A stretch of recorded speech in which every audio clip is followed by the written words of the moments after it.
I'm Graham Roy, Chair of the Scottish Fiscal Commission. Today we published our latest 5-year forecasts for Scotland, which accompanied the Scottish Government's budget proposals.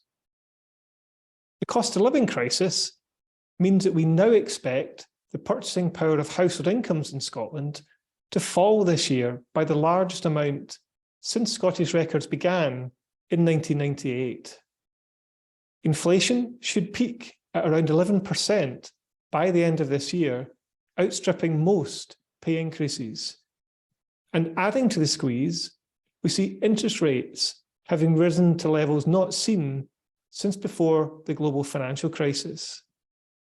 Now, inflation is expected to drop sharply next year, but the price level will remain high and living standards will take time to recover.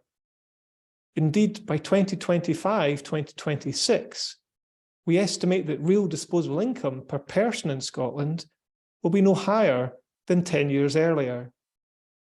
Despite these economic challenges, the net contribution of income tax to the Scottish Government's budget has improved by over £500 million since our forecast last year. This is due to rising earnings and to the Scottish Government's policy changes. The block grant from the UK Government has also risen, leading to £1.7 billion of increased funding for the Scottish Government's budget in cash terms once added to net taxes and other income. But inflation will have a profound effect on the Scottish Government's budget.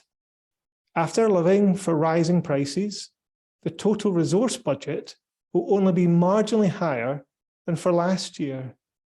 With pressures on pay and rising costs, the situation within individual government portfolios will be challenging.